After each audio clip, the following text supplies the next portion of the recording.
د خولې د بدبویۍ ختمېدو لپاره بهترینه او مجربه وظیفه. زموږ عزتمندو ډېر ملګري په دې وجه ډېر زیات پریشانه دي چې هغوی وایي زموږ د دې خولې نه بدبوی ځي، بدبوی ترې خارجېږي او وایي په دې وجه ملګرو سره خپل خپلوانو او رشته دارانو سره خبرې نشو کولی. هسې نه چې وایي زموږ د خولې نه بدبو لاړه شي او دوی راته په بد نظر باندې وګوري.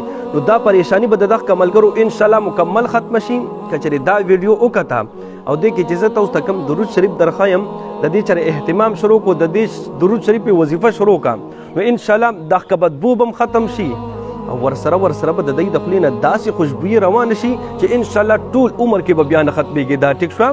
نو دغه درود شریف کم یو دی زموږ عزتمندو؟ دغه درود شریف ته ویلی شي درود معطر، یعنی خوشبویۍ والا درود، خوشبو والا درود. هسې خو ټول درود شریف خوشبویۍ والا دی، خو د دې دپاره سپیشلیسټ درود شریف چې دی دا یو دی. ټیک شوه. نو کوم یو درود شریف دی دا په توجه سره واورئ. زه درته په سکرین باندې م لیکم، په خولې باندې م درته وایم، سکرین شاټ ترې ځان له واخلئ او دا درود شریف چې تاسو نه څونه کیدی شي، ټایم معلوم نه دی، تعداد معلوم نه دی چې څونه ویلی شئ، هر ټایم دا ویلی شئ چې ګرځئ په ناسته ملاسته هر ټایم کې دا درود شریف ځان سره وایئ، نو انشاءالله ستاسو د خولې دا بدبو به ختمه شي او د خولې نه به مو خوشبویي روانه شي. ټیک شوه.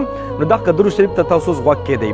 دغه درود شریف ته اللهم صل وسلم على النبي الطاهر، بیا واورئ اللهم صل وسلم على النبي الطاهر. بس دا درود شریف دی زموږ عزتمندو چې څونه تاسو نه کیدی شي او کم ټایم تاسو ویلی شئ، بس دا وایئ، نو انشاءالله ستاسو د خولې بدبویي به ختمه شي او داسې خوشبو به ترې روانه شي، داسې خوشبو به ترې روانه شي چې ټول عمر کې به دا نه ختمېږي. ټیک ده جي.